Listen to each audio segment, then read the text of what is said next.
Protesters as people gathered for a planned rally called Philly is Baltimore. The demonstration began at City Hall. It was a march for Brandon Tate Brown. He's the 25-year-old Philadelphia man who died in police custody in December, as well as for Freddie Gray, who died April 19th in the custody of Baltimore police.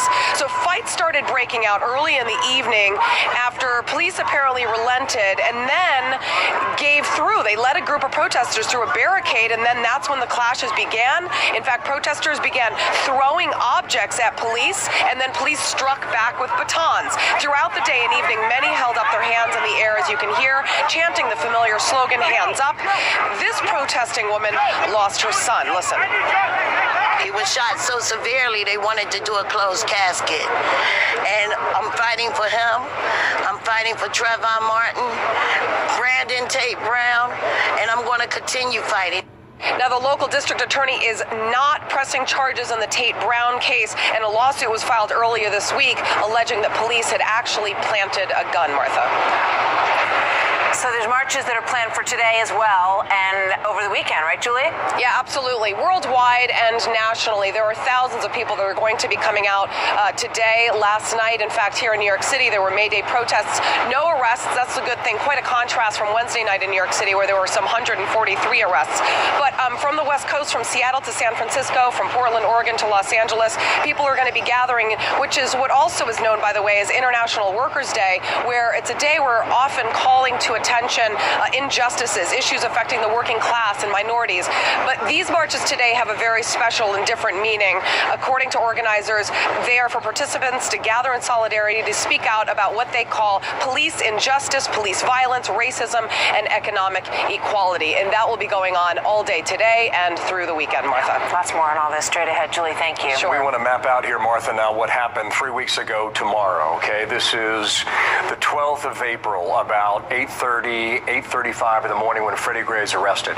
He's put into the paddy wagon and now makes 4 stops that we know of. Stop number 1 came out about a block away. Stop number 2 was several blocks away, and that is the new stop that was not reported previously. And you just heard the police talk about their investigation. They found this on a private video camera that now is in the possession of Baltimore police. That is stop number 2. No reason given, by the way, either for stop number 2.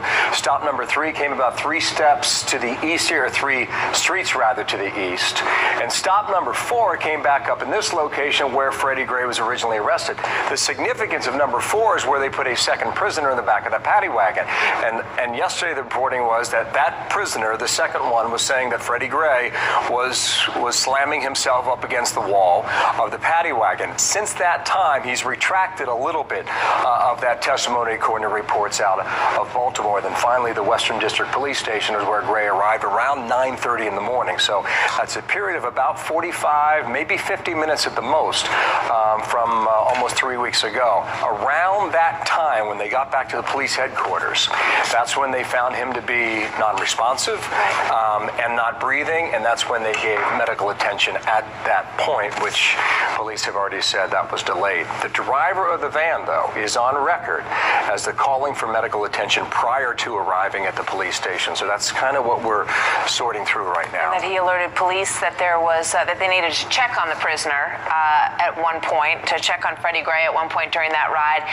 So many questions still about whether or not there was a rough ride issue, and what the other person that was held in the paddy wagon might know about the conditions from stop 4 until they got back to the station is also really relevant here. But as you say, he's saying, I heard some bumps and noises. He's kind of pulling back on what he claimed. And the question about the bolt, leaving an imprint on his skull, we're going to talk to Dr. Michael Bond about that, and we'll get his insight coming up here. So a lot of attention will now shift to this prosecutor, as you heard from Peter Ducey earlier in this Freddie Gray case. And here's what we know about her. Marilyn Mosby was elected as the state's attorney for Baltimore in January. She previously worked with the Baltimore State's Attorney Office from 2006 to 2011. She is the youngest chief prosecutor in any major U.S. city. She lives in West Baltimore, the site of some of the riots from earlier this week. So we'll see what she has to say.